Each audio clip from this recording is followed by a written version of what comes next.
Bienvenue les amis dans cette nouvelle vidéo correspondant à la correction d'un exercice sur les exceptions en Java. Eh bien aujourd'hui on va continuer à traiter un autre exercice sur les exceptions. Ok, donc aujourd'hui on va parler de la gestion des stocks avec exception personnalisée. Quand on parle d'exception personnalisée, ça veut dire que c'est nous-mêmes qui allons créer nos propres exceptions. Donc c'est un petit peu ça. Alors, sans plus tarder, nous allons essayer de discuter ensemble sur l'exercice. Donc, l'objectif est de développer un système de gestion des stocks pour un magasin en utilisant une exception personnalisée, out of stock exception, pour gérer les erreurs de stock insuffisants lors des commandes. Premièrement, on demande de créer la classe out of stock exception. Donc, ça, c'est notre exception personnalisée qui, bien sûr, comme vous l'avez vu, va hériter de la classe exception. OK. Donc, on demande d'ajouter un constructeur qui va prendre en paramètre un message. Donc, là, c'est au niveau, lorsqu'on va lever l'exception, on va essayer d'envoyer un message que l'on va pouvoir récupérer et pouvoir afficher à l'utilisateur pour lui signifier ou pour lui montrer l'erreur qui s'est produite euh, au niveau de son code. Création de la méthode checkStock.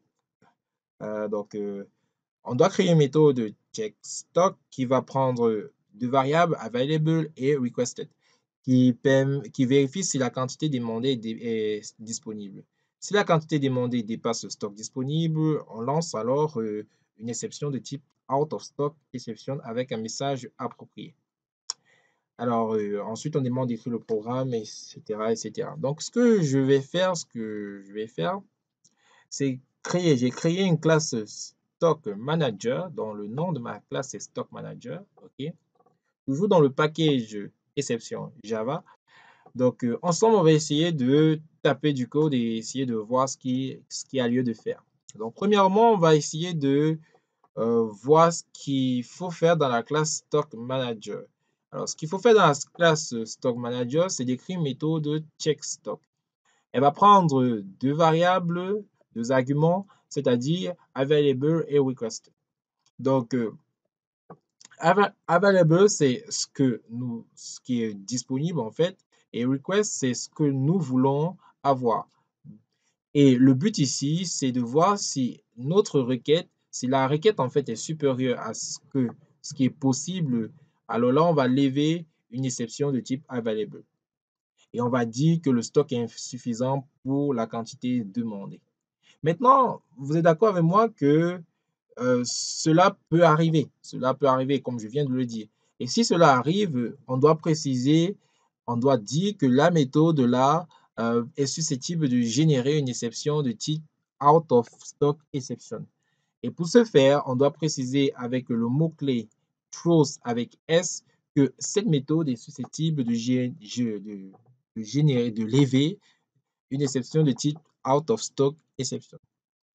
Maintenant, lorsque on dit cela, ce qu'on va faire maintenant, c'est de spécifier que si la requête, si la demande, si ce qu'on veut avoir est supérieur à ce qui est déjà présent, on doit pouvoir générer une erreur et c'est on doit pouvoir lever une exception. Et c'est ce qu'on fait ici avec trop sans S. Donc, trop sans S ici va nous permettre, déjà agrandir un peu, trop sans S ici va nous permettre de générer de lever une exception de type out of stock exception. Et en fait, et ensuite, on va spécifier que le stock est insuffisant pour la quantité demandée. Si on n'entre pas dans cette structure conditionnelle simple, on va tout simplement afficher, commande réussie. Ça veut dire que on a pu récupérer, la demande en fait est possible. Donc, la requête est possible vu que ce qui est présent dans notre stock est largement suffisant pour cette requête. Donc, maintenant, lorsqu'on a fini avec tout ce blablabla, on doit créer maintenant la classe out of stock exception. Et c'est très simple. Pour créer la classe out of stock exception, on va tout simplement dire que cette classe doit hériter de la classe exception. Et créer un constructeur qui va prendre comme argument un message que l'on va afficher. En gros, le message ici, c'est celui-ci. Donc, si on lève une exception de type out of stock exception, bah, il faut bien pouvoir montrer à l'utilisateur que, OK, le stock est insuffisant pour la quantité demandée. Et c'est ce qu'on va faire, c'est ce qu'on fait ici lorsqu'on dit qu'on récupère au niveau du constructeur un message. Maintenant, super message, ce qu'on fait ici, c'est que on va se servir de notre classe mère exception et de toute sa palette d'outils et sa palette de méthodes pour pouvoir afficher le message en question. Parce que nous, bon, on ne sait pas comment afficher un message, mais pas de souci, pas de panique. La classe mère exception, elle sait comment afficher ce message. Du coup, on fait juste un super et on appelle, on fait passer le message là à la méthode de la classe super, de la classe exception via le mot-clé super. Super. OK. Donc, ce qui nous manque maintenant, c'est de pouvoir exécuter tout cela. Eh bien, on va le faire dans la méthode main de la classe stock manager. Et c'est encore simple. Donc, ce qu'on va faire ici, c'est que on va créer deux variables, available stock et request quantity. Donc, available stock, c'est ce qu'on dispose, c'est le stock, la quantité qu'on dispose en fait. Et request quantity, c'est ce qu'on veut avoir, c'est ce qu'on demande en fait. Et bon, nous maintenant, on va essayer de tester tout cela. Pour tester tout cela, comme d'habitude, on va le faire dans un bloc try catch. OK.